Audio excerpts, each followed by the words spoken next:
الرحمن الرحیم۔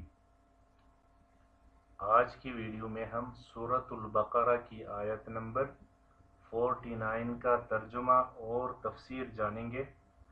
ویڈیو کو شروع کرنے سے پہلے آپ سے گزارش ہے کہ چینل کو ضرور سبسکرائب کیجیے اور ویڈیوز کو دوسروں کے ساتھ بھی شیئر کیجیے تاکہ آپ بھی اس خیر کے کام میں شریک ہو سکیں۔ جزاکم اللہ خیر۔ اعوذ باللہ من الشیطان الرجیم، بسم اللہ الرحمن الرحیم۔ وَإِذْ نَجَّيْنَاكُمْ مِنْ آلِ فِرْعَوْنَ يَسُومُونَكُمْ سُوءَ الْعَذَابِ يُذَبِّحُونَ أَبْنَاءَكُمْ وَيَسْتَحْيُونَ نِسَاءَكُمْ وَفِي ذَلِكُمْ بَلَاءٌ مِّن رَّبِّكُمْ عَظِيمٌ۔ وَإِذْ اور جب، نجیناکم ہم نے تمہیں نجات دی، ہم نے تمہیں بچایا، آل کہتے قوم کو، اولاد کو، گھر کے لوگ، دوست۔ یسومونکم وہ تم کو ستاتے ہیں، وہ تم کو تکلیف دیتے ہیں، سومن سے، سوء برا یا آفت، یذبحون وہ ذبح کرتے ہیں، وہ گلا کاٹتے ہیں، تذبیح سے، ابناءکم تمہارے بیٹے، یستحیون وہ زندہ رکھتے ہیں، نساءکم تمہاری عورتیں، بلاء آزمائش، غم، تکلیف، اور بوسیدہ ہونے کو بھی بلا کے۔ اس کا ترجمہ ہے وَإِذْ نَجَّيْنَاكُمْ مِنْ آلِ فِرْعَوْنَ يَسُومُونَكُمْ سُوءَ الْعَذَابِ، اور ہمارے ان احسانات کو یاد کرو جب ہم نے تم کو فرعون کے قوم سے نجات بخشی۔ نجیناکم من آل فرعون، فرعون کے قوم سے ہم نے تمہیں نجات بخشی۔ وہ لوگ تم کو یسومونکم سوء العذاب، تم کو برا دکھ دیتے تھے، بری تکلیف یا برا عذاب دیتے تھے۔ کیسے؟ یذبحون ابناءکم ویستحیون نساءکم، تمہارے بیٹوں کو تو قتل کر ڈالتے تھے اور تمہاری بیٹیوں کو زندہ رہنے دیتے تھے، وَيَسْتَحْيُونَ نِسَاءَكُمْ اور زندہ رہنے دیتے تھے، نساءکم تمہاری بیٹیوں کو۔ وَفِي ذَلِكُمْ بَلَاءٌ مِّن رَّبِّكُمْ عَظِيمٌ اور اس میں تمہارے پروردگار کی طرف سے بڑی سخت آزمائش تھی۔ بلاء من ربکم آزمائش تھی تمہارے رب کی طرف سے، عظیم بڑا سخت آزمائش۔ تو وَإِذْ نَجَّيْنَاكُمْ اور یاد کرو جب ہم نے تم کو چھڑایا، تمہیں نجات دی، یعنی تمہارے باپ داداؤں کو، چونکہ آباء و اجداد کے نجات پانے سے اولاد کو بھی نجات حاصل ہوتی ہے۔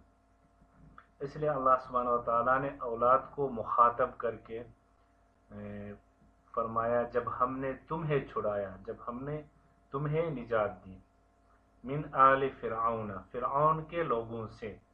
تو فرعون کے متعلقین اور اس کے ہم مشرب لوگ مراد ہے آل فرعون سے، اور فرعون قوم عمالقہ کے بادشاہ کا لقب ہوا کرتا تھا، اس کا ٹائٹل ہوتا تھا فرعون۔ حضرت موسیٰ علیہ السلام کے زمانے کے فرعون کا نام ولید بن مصعب بن ریان تھا، اس کی عمر 400 سال سے زیادہ ہوئی ہے، جو حضرت موسیٰ علیہ السلام کے دور میں فرعون تھا۔ اور حضرت یوسف علیہ السلام کے زمانے کے فرعون کا نام ریان تھا۔ ان دونوں فرعونوں کے درمیان 400 سال کی مدت کا فاصلہ ہے۔ یسومونکم تمہیں سخت تکلیف دیتے، کیونکہ فرعون بنی اسرائیل کو طرح طرح کے عذاب میں مبتلا رکھتا تھا۔ عمارتیں بنوانا، کھیتی باڑی کروانا، بوجھ اٹھوانا، جزیہ لینا، ان کی عورتوں سے سود کٹوانا، یہ کام کراتا تھا۔ عمارتیں بنوانا، سوء العذابی، سخت عذاب، یذبحون ابناءکم ویستحیون نساءکم، بیٹوں کو ذبح کرنے اور لڑکیوں کو زندہ چھوڑنے کی وجہ یہ تھی کہ فرعون نے خواب دیکھا تھا کہ آگ بیت المقدس کی طرف سے آئی اور سارے مصر کو اس نے گھیر لیا اور قبطیوں کو جلا دیا۔ فرعون نے یہ خواب دیکھ کر وہ ڈر گیا، کاہنوں کو بلا کر ان سے اس خواب کی تعبیر پوچھی۔ انہوں نے کہا کہ بنی اسرائیل میں ایک لڑکا پیدا ہوگا جو تجھے ہلاک کر دے گا اور تیرا سب ملک اور مال جاتا رہے گا۔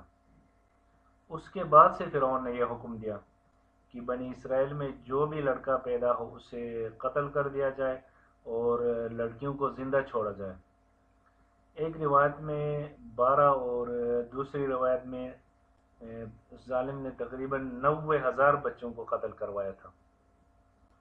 قبطیوں کے بڑوں نے یہ حالت دیکھ کر فرعون سے کہا کہ بنی اسرائیل کے لڑکوں کو آپ قتل کر رہے ہیں اور بوڑھے طبی موت مر رہے ہیں۔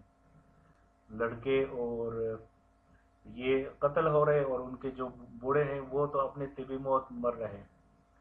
اور ان قبطیوں نے یہ کہا کہ اگر یہ حالت رہی بنی اسرائیل کی تو بنی اسرائیل کی ساری نسل بالکل ختم ہو جائے گی اور جو بیگار ہم ان سے لیتے وہ ساری بیگار ہمارے سر پر آئے گی۔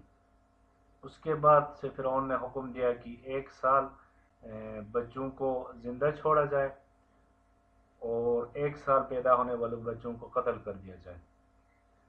تو چنانچہ حضرت ہارون علیہ السلام اس سال پیدا ہوئے تھے جس سال بچوں کو زندہ چھوڑا جاتا تھا، اور حضرت موسیٰ علیہ السلام اس سال پیدا ہوئے جس وقت بچوں کو قتل کر دیا جاتا تھا۔ وَفِي ذَلِكُمْ بَلَاءٌ مِّن رَبِّكُمْ عَظِيمٌ، اور اس میں تمہارے پروردگار کی طرف سے بڑی آزمائش تھی۔